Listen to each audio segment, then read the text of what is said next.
Suppose कीजिए अभी आपको वो हर एक चीज मिल चुकी है जिसको पाने के ड्रीम्स आप बरसों से देखते आ रहे हैं। आपके पास गाड़ी है, लग्जरी हाउस है और करोड़ों अरबों के हिसाब से पैसा है एंड किसी भी तरह की आपको चिंता नहीं है।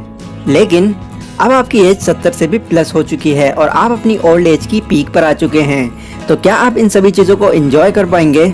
ऑब्वियसली यंग एज के कंपैरिजन में तो बिल्कुल नहीं, लेकिन ऑन एन एवरेज लोग हमेशा इसी ट्रैक पर चलते हैं। 22 से 23 साल की एज तक पढ़ाई, फिर 30 से 35 साल की जॉब और फिर बूढ़े हो जाने पर रिटायरमेंट का इंतजार। अब यहाँ पर अगर आप मिलियनर बन भी गए तो क्या फायदा, आपके वो एंजॉयमेंट वाली एज काफी पीछे जा चुकी होगी।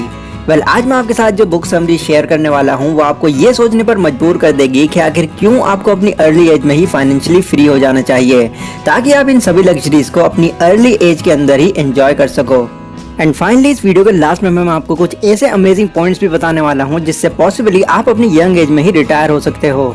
अगर मैं आपके सामने ये वर्ड्स बोलता हूँ, एक बहुत ही अमीर इंसान, तो आपके ब्रेन में भी Bill Gates, Ratan Tata, Mukesh Ambani, Elon Musk और जेफ बेजोस जैसे अमीर लोगों की पिक्चर्स घूमने लग गई होंगी।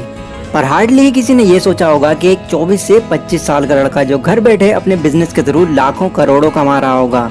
ऐसा क्यों? क्योंकि मैक्सिमम लोग ऐसा सोचते ही नहीं कि 24 से 25 साल का लड़का भी मिलियनर बन सकता है, और अगर बन गया तो वो उसका लक है।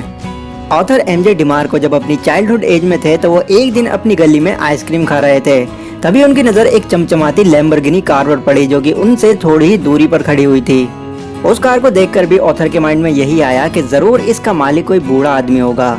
पर जो इंसान उस कार के पास आया उसे देखकर ऑथर एकदम हैरान हो गए।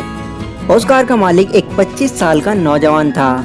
ऑथर ने वहां जाकर उस आदमी से पूछा कि आप क्या काम करते हैं, तो उस आदमी ने बताया कि मैं एक इन्वेंटर हूं, और वो वहां से चला गया। बस तभी से ही ऑथर को ये यकीन हो गया कि कम एज में भी अमीर बनना पॉसिबल है। उसके बाद उन्होंने इस बारे में बहुत रिसर्च करी, कई अलग अलग बुक्स पढ़ी, लोगों के बारे में जाना, जिसके बाद उनको ये पता चला कि इस दुनिया में लोग सिर्फ 3 तरह के रास्तों पर चलते हैं, जिनमें से पहला है साइड वॉक, दूसरा है स्लो लेन और तीसरा है फास्ट लेन। तो चलिए एक एक करके हम तीनों के बारे में जानते हैं। तो सबसे पहले आते हैं साइड वॉक पर चलने वाले लोग, जिनको साइड वॉकर्स भी कहते हैं। अब ये वो लोग होते हैं जिनका अपने पैसों पर कोई कंट्रोल नहीं होता। इनके हिसाब से जो कुछ है बस आज ही आज है, कल तो है ही नहीं। ना कोई फाइनेंशियल प्लानिंग, ना ही कोई फाइनेंशियल गोल।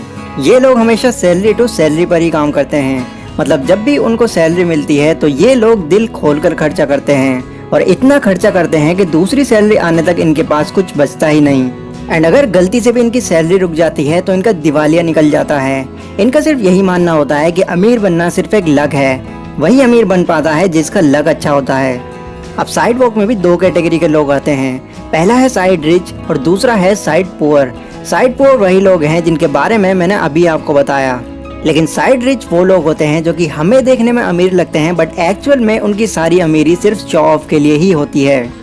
इनकी सैलरी अगर 40,000 भी होगी तो फिर भी ये 50 से 60 हजार का फ़ोन खरीदेंगे, भले ही वो फ़ोन इनको फाइनेंस ही क्यों ना कराना पड़े। क्यों? क्योंकि लोगों के सामने इनको अमीर दिखना है। इन लोगों की फाइनेंशियल इंटेलिजेंस बिल्कुल 0 लेवल पर होती है। अगर आप इन लोगों को 1 करोड़ रुपए भी दे दोगे तो फिर भी वो इनको लग्जरीज खरीदने में ही खर्च कर देंगे। ऐसे लोगों की पूरी लाइफ स्ट्रगल में ही बीत जाती है और ये कभी भी फाइनेंशियली फ्री नहीं बन पाते। सेकंड नंबर पर आते हैं स्लो लेन पर चलने वाले लोग, जिनको स्लो लेनर्स भी कहा जाता है। ज़्यादातर मिडिल क्लास लोग इसी कैटेगरी में आते हैं। ये लोग साइड वॉकर्स से तो मिलियंस ऑफ टाइम बेटर होते हैं। इनको एटलीस्ट अपने आने वाले कल की चिंता होती है। ये लोग जिस जॉब या बिजनेस में काम करते हैं उसमें से कुछ पैसा सेव करके इन्वेस्ट कर देते हैं, ताकि उनको इन फ्यूचर एक स्टेबल और सिक्योर लाइफ मिल सके। और ऑथर के हिसाब से अमीर बनने का ये रास्ता भी नहीं है। जैसा कि नाम से ही पता चल रहा है, स्लो लेन। ये लोग एक टाइम पर आकर अमीर जरूर बनते हैं, पर तब तक ये अपनी सारी यंग एज गंवा चुके होते हैं। एग्जाम्पल, मान लीजिए आपको डॉक्टर बनना है, तो इसके लिए आपको इसकी पढ़ाई पूरी करनी पड़ेगी, जिसको पूरी करने के लिए लाखों रुपए खर्च हो जाते हैं। इवन कुछ बड़ी डिग्रीज के लिए तो करोड़ों भी। यहाँ पर हम मानकर चलते हैं कि 25 से 30 साल की एज में आपने अपनी पढ़ाई भी पूरी कर ली। अब इतनी एज हो जाने के बाद अगर आप किसी हॉस्पिटल में जॉब करते हैं या फिर आप अपना खुद का क्लिनिक भी खोलते हैं, तो यहाँ पर आप एटलीस्ट 25 से 30 सालों तक तो काम करोगे ही। अब इस वाली एज को भी क्रॉस कर जाने के बाद अगर आप फाइनेंशियली फ्री हो भी जाते हो तो उस वक्त आपकी ये लाइफ एंजॉय करने के लिए एज ही नहीं बचेगी। अब इससे मेरा ये मतलब नहीं है कि आपको एक डॉक्टर बनना ही नहीं है। डॉक्टर बनना लोगों का एक ड्रीम होता है ताकि वो लाखों लोगों की हेल्प कर पाएं। बट अगर आप ये सोचकर डॉक्टर बनने जा रहे हैं कि डॉक्टर बन जाने के बाद आप बहुत अमीर हो जाएंगे, तो ये वाला एग्जाम्पल आप ही के लिए था।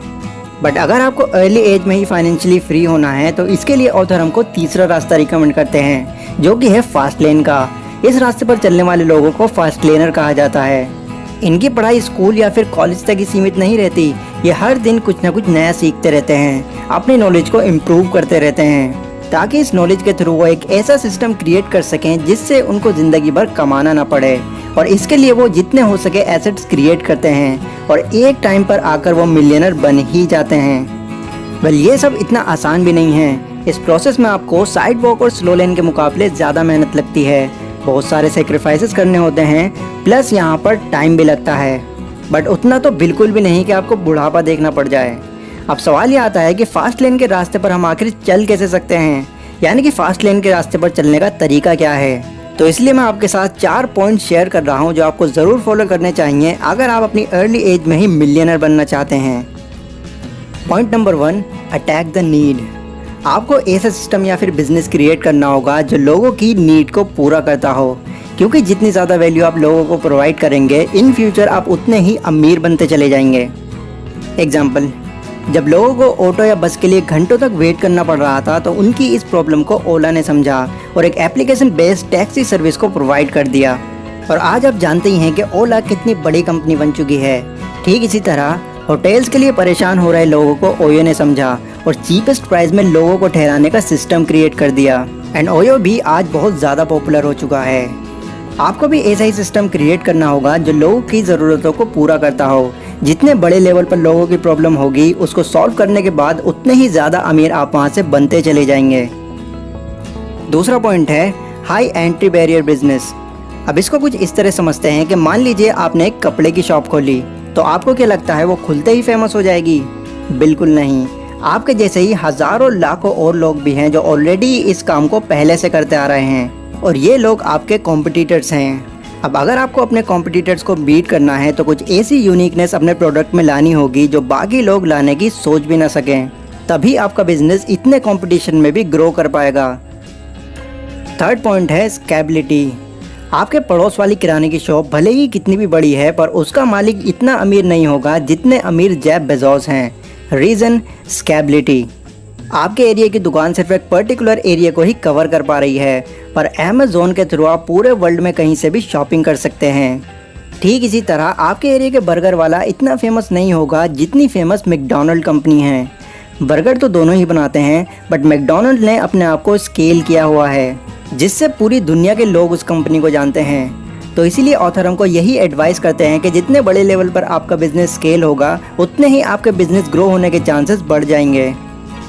और लास्ट पॉइंट है detach your business with time.